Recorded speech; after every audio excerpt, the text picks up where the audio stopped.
നമസ്കാരം എന്ന് പറഞ്ഞു തുടങ്ങിയ സംഖ്യയാക്കി കളയും. അസ്സലാമു അലൈക്കും എന്ന് പറഞ്ഞു തുടങ്ങിയ സുഡാപ്പിയാക്കി കളയും. ലാൽസലാം എന്ന് പറഞ്ഞു തുടങ്ങിയ കമ്മിയായി.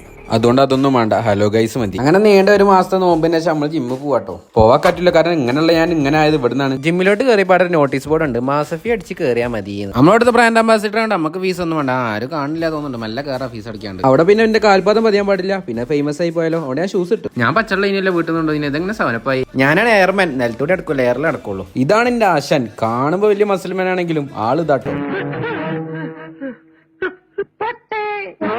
ഇവിടെ ഞാൻ സിംഗിൾ അല്ല, എനിക്കൊരു പാർട്ണർ ഉണ്ട്. ഇപ്പൊ പിന്നെ സൽമാക്കാനായിട്ട് ഫേസ് റിവീൽ ചെയ്യുന്ന പറഞ്ഞത്. അപ്പൊ അഞ്ഞു പോയത് താഴത്ത് നടക്കുന്ന ജാതക കൂടാൻ കേട്ടോ. ഓന്റെ ഫിലിം നോക്കണം നിങ്ങള്. ഇതാണ് അടുത്ത മാഷ്, പേര് ലുക്മാൻ. ഡാൻസർ എന്നാ വിചാരം. ഇതാണ് നമ്മളെ ജിമ്മിലെ സഖാവ്. കണ്ടില്ല നിങ്ങള് തിരക്ക്. ഇടക്ക് വരും പോവും, വരും പോവും. അല്ല ഞാൻ വരും എന്ന് വരും. സന്ദർശിക്കാൻ വന്ന അന്ന് ജസ്റ്റ് കേറിയതാണ്. എന്താ ഇവിടുത്തെ പാടുന്നൊക്കെ ആളാരൊക്കെ ഉള്ളത്, പഴയ കമ്പനിക്കാരൊക്കെ ഒന്ന് കാണാൻ നമ്മളില്ലേ. വരും വരും വരും.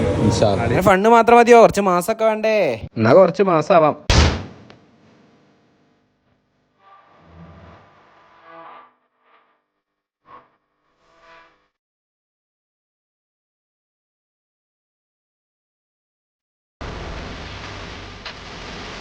മാസമായത് കുറച്ച് കൂടിപ്പോയോ ഒരു സംശയം. അങ്ങനെ ഏതായാലും അവിടെ നിന്ന് ഇറങ്ങി. പിന്നെ നേരെ സൂപ്പർ മാർക്കറ്റിൽ വന്നു. ഇങ്ങനെ കുറെ ജിമ്മ് ചെയ്തിട്ട് കാര്യമില്ലല്ലോ, എന്തെങ്കിലും ഫുഡ് അകത്താക്കണ്ടേ. അങ്ങനെ ഇന്നത്തെ കാരക്ക മുതക്കഴിച്ച് കാരക്ക വാങ്ങി. പിന്നെ നേരെ ബില്ലടിക്കാൻ പോയി. ബില്ലടിക്കാണ്ട് ഇപ്പൊ പിന്നെ വെറുതെ കിട്ടും സാധനം. എന്താ പിന്നെ കഥ. അപ്പൊ ശരി എന്നാ, ഓക്കെ ബൈ.